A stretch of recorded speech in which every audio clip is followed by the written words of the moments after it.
Пафти, токи и колани од 19 век денес можеа да се видат на изложбата на Националната установа Завод и музеј Штип.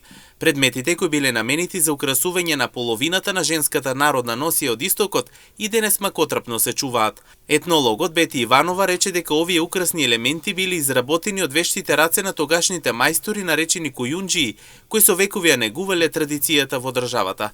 Денеска овде се наоѓаме на отварањето на изложбата од етнолошкото одделение, поточно насловена како Пафти, токи и колани од етнолошката збирка на депото во Националната установа Завод и музеј Штип. На оваа изложба представени се не толку многу голем број предмети, меѓутоа сите овие предмети се вредни експонати зачувани од минатиот век, значи во 19-тиот век и првата половина на 20-тиот век. Сакам да истакнам дека овие предмети што се изложени овде се исклучиво накид кој што е наменет за украсување на половината и тоа од женската народна носија во источниот дел на нашата држава. Предметите кои што овде се изложени, сакам да потенцирам дека се направени и изработени од мајстори кујунџии кои што обстојувале во нашиот град, а еден таков од нив е и Никола Настев, познат кујунџија во Штип во минатиот век. Имаме овде некои негови изработки кои што стварно пленат со нивната убавина.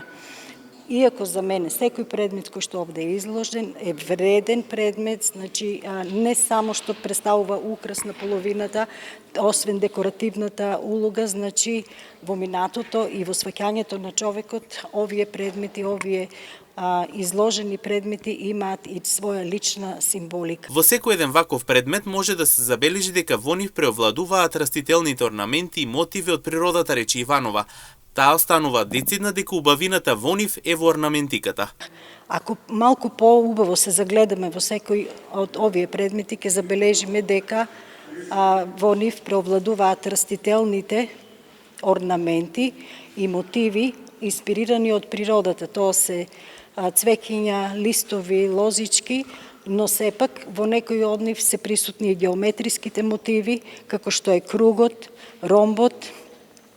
Во некои од нив, тоа се мал број на експонати, меѓутоа може да се забележат представи на рајски птици, орел, пауни или ликови на човек. Сепак, пак ќе нагласам дека во сите овие предмети убавината во нив е во орнаментиката и мотивите кои што се изработени. Се изработувале во различни техники, значи во техника на лиење, исчукување и гравирање. Во некои од нив се забележува и гранулирање, меѓутоа најубав за мене, па и за останатите, значи за секој мајстор кој што ги изработувал овој накид, е филигранската изработка на накид. Освен накидот направен од метал, на изложбата можеше да се забележи и накиди изработени од монистра, кои што ги изработувале вештите македонки со конец и тенка игла. Некогаш за една изработка на еден колан биле потребни неколку месеци.